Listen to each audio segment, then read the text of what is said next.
ये कहानी है मेरे एक बचपन के दोस्त की जिसका नाम विकास है।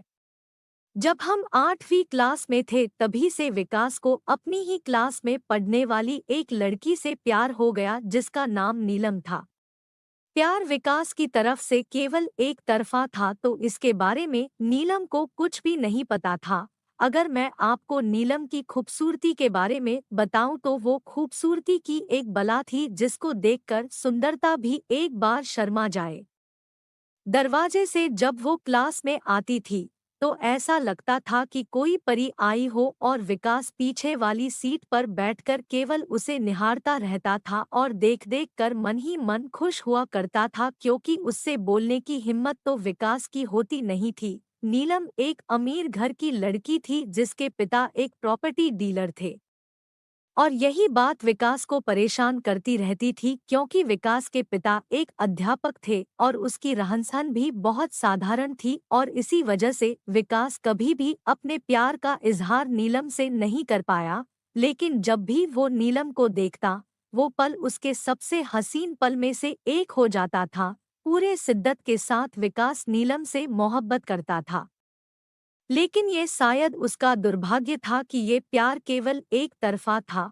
वैसे तो विकास की प्रेम कहानी के बारे में उसके घर वालों को पता नहीं थी, लेकिन एक बात से वो बहुत खुश थे कि अब विकास रोज स्कूल जाता था। नहीं तो स्कूल न जाने के लिए पहले उसके पास रोज एक नया बहाना तैयार रहता था। मम्मी पापा तो खुश थे कि बेटा अब रोज स्कूल जाता है, पढ़ाई लिखाई में ध्यान देता है, लेकिन उन्हें कहाँ पता था कि उसकी पढ़ाई लिखाई तो कहीं और ही चल रही थी। अभी तो विकास और नीलम 8वीं में ही थे, लेकिन धीरे धीरे समय बीतता गया और देखते ही देखते उनकी 8वीं भी खत्म हो गई, 9वीं भी खत्म हो गया और 10वीं का अंतिम पेपर चल रहा था। लेकिन विकास का प्यार अभी भी उसके दिल में ही कैद था, दिल से निकलकर नीलम के सामने नहीं आ पाया। 10वीं के अंतिम पेपर के दिन सभी बच्चों ने निर्णय लिया कि पेपर खत्म होने के बाद शाम तक हम सब स्कूल में ही रखेंगे और मौज मस्ती करेंगे। वहां पर सब लोग पार्टी कर रहे थे, मौजमस्ती कर रहे थे, लेकिन विकास एक कोने में बैठकर बस केवल नीलम के बारे में सोच रहा था और उससे जुदा होने के डर से रो रहा था क्योंकि उसके पिता 10वीं के बाद उसे कहीं बाहर पढ़ने के लिए भेजने वाले थे। विकास अपने प्यार का इजहार तो नहीं कर पाया, लेकिन उसने नीलम के बैग से उसकी आइडेंटिटी कार्ड चुरा ली जिसमें नीलम की एक क्यूट सी फोटो थी और उस आईडी कार्ड को लेकर वो घर चला गया। विकास के पिता ने उसे पढ़ने के लिए भेज दिया। समय बीतता गया और अपनी पढ़ाई पूरी करने के बाद विकास को एक मल्टीनेशनल कंपनी में जॉब भी मिल गई। सैलरी भी अच्छी खासी मिल रही थी, सब कुछ ठीक चल रहा था, लाइफ सेट थी, लेकिन दिल के वहीं किसी कोने में एक खालीपन सा भी महसूस हो रहा था और वो कमी थी तो बस नीलम की।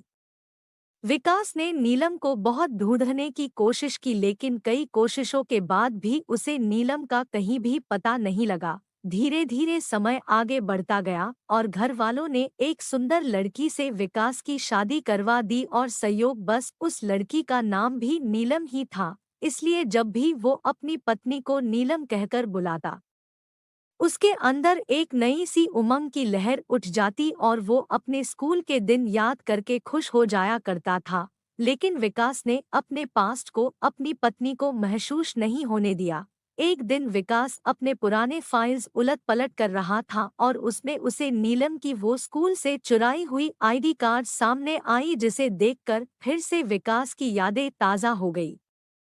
इतने में विकास की पत्नी कमरे में आ गई और उसने देख लिया कि विकास किसी की फोटो देख रहा है।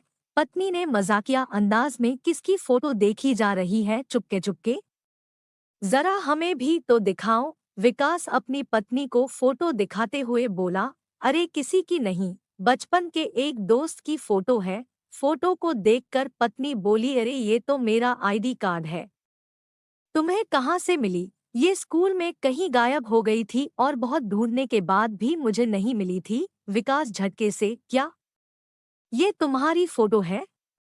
पत्नी, हाँ, देखो ये मेरी बचपन की फोटो है और यहाँ मेरा नाम भी लिखा हुआ है। विकास ये सुनकर हैरान हो गया और खुशी से झूम उठा। और फिर उसने नीलम को बताई कि 8वीं क्लास से ही वो उसे कितना प्यार करता था लेकिन इजहार नहीं कर पाया।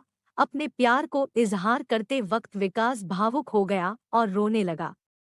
और फिर नीलम ने उसको कस के गले से लगा लिया और चुप कराई। विकास बार बार भगवान को धन्यवाद दे रहा था और अपने प्यार को खुल के नीलम के सामने बयां कर रहा था।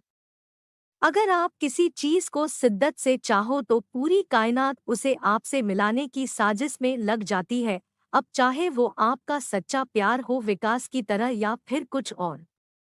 ऐसे ही नई नई कहानियाँ सुनने के लिए वीडियो को लाइक एंड चैनल को सब्सक्राइब जरूर करें ताकि हम आपके लिए ऐसे ही नई नई कहानियाँ लाते रहें।